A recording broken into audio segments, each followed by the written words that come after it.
Hello, everybody. I am your lovely host, Toast. Welcome back to the Crumb Scale, where I rant about silly films that I enjoy, and or don't enjoy.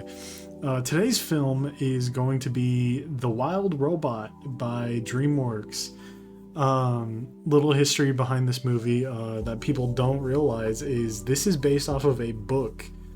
The book was made by, if I recall correctly, Peter Brown. At least that's what I saw when I looked into who made the book. So, this is one of the few cases where DreamWorks kind of just pops off because it is such a good movie, and it is. I'll dive more into it in today's episode. So, what a lot of people don't realize is DreamWorks, when it comes to movies, a lot of their movies are based off of books, but people don't realize it because the movie is just so good. For example, you got the How to Train Your Dragon movies, which How to Train Your Dragon was based off of a book. The book is a lot different than the movie, so, you know. Also, if I'm a bit distracted, I'm petting my cat right now. She's being silly and sleepy. Yeah, am I being too loud? I'm sorry. But another film that is based off of a book is Shrek. The book looks a lot different. I don't know a lot about the book, so maybe they have the same plot, but I don't know for sure. Also, I learned The Boss Baby is apparently based off of a book, so that was crazy. All because I looked into this movie's history. So, one thing I'll get off the bat.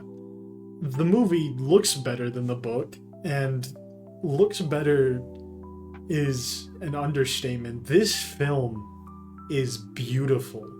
Everything in this movie is so well, painted, you could say. And, so if you want a quick summary, the film is about a robot, obviously, that gets stranded on an island. Quick spoiler warning, since everything I'm going to say from now is technically a spoiler. And this robot adjusts to the wild, eventually becomes more alive, and becomes a wild robot. And so, through the film, they showcase this in so much more than just those brief plot points.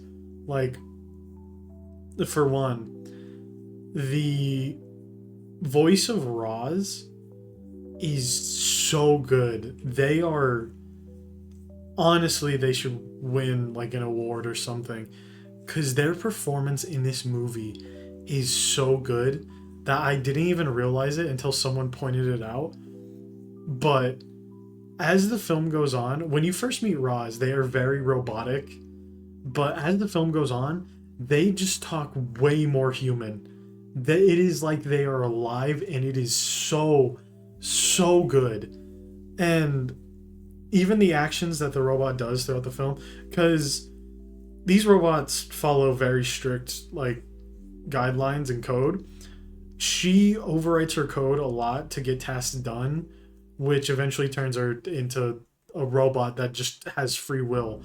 And it is, dare I say, way better than anything that has come out this year, besides maybe one other movie. But in my opinion, both of these movies are tied, and that movie's next episode. So just wait for that. Technically, I recorded that episode before this one, but you'll see why. So this, I'm stumbling over my words because I'm kind of tired, but like I said, everything about this film is beautiful. Also, my lovely co-host, Poe, wanted me to bring up, this film has a kill count of a total of 6 from what they counted when we watched the movie together. And they do not really shy away from this, because one of the in like the very opening, when the robot's like walking around, a bird gets decapitated and you just see its head land in her hand, and there's a bone and meat and everything. It is crazy. I remember seeing that in the theater and I was flabbergasted. But honestly, the other deaths aren't as like brutal as that one.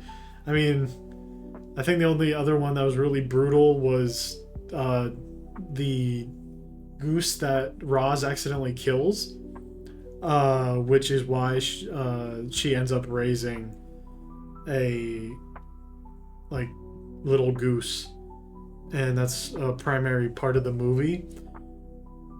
It's such a good movie, man. This movie had me tearing up on multiple like occasions, just from how beautiful the story is and the visuals and just everything comes together so perfectly. Um, this review is probably going to be shorter since, I, like I said, I'm tired and I got to edit a 40-minute episode. So I'll keep it very brief. The pros for this movie, it has so many. The voice cast is great, honestly. Everyone did a great job. In my opinion, Roz did the best because of that little tidbit I said where her voice kind of just becomes more alive. But, everyone else did good. Pedro Pascal's in this movie. A lot of people didn't even realize it was him. He plays the fox in this. I think his name's like Fink. And he did a great job, honestly. The emotional story, the emotional story points in this movie are actually insane with how hard they hit you. Because I did not expect myself to feel emotionally attached to this robot or like this little goose or anything. But it's just... I can't describe it. It's actually insane. I don't know how I'm having a harder time describing this than I did with all my feelings in the next review, but it's so good. Some of the cons I do have with the movie are things that kind of don't get dived into, but I can see why they didn't because there's not really a need. It's also kind of an upside, but mostly a downside because I'm curious now, and I'll probably never get like an expansion. This world is technically apocalyptic. And what I mean by that is you see, I think, the Golden Gate Bridge or something like it. It is completely submerged under the water, and you see whales that are like Godzilla sized swimming over it. At least someone calculated it to be that big. And it is insane. All the humans live in this little bubble dome thing. And that's where all the Raws and other robots come from. It's such an interesting concept, and I wish I could learn more, but I probably won't be able to. Because this movie is a very one movie and done thing. And I really doubt DreamWorks is going to try doing a sequel again for a one and done movie after what happened with Megamind 2. So I can only hope that maybe there's a little expansion thing. Another con with this movie is mostly just, how do you explain this? It's mostly kind of just the fact that there really isn't any human interaction. Like, you see humans very briefly, and it's nice whenever they're on screen. Like, they're just doing stuff to survive and like maintain their society. But I really wish there was a human character that we would have met because of how the story goes. Because there's a robot sent to collect Roz, and this robot is very malicious in nature, kind of. And I'm really curious on if that's how the humans are, but whenever you see them, it doesn't seem like that. But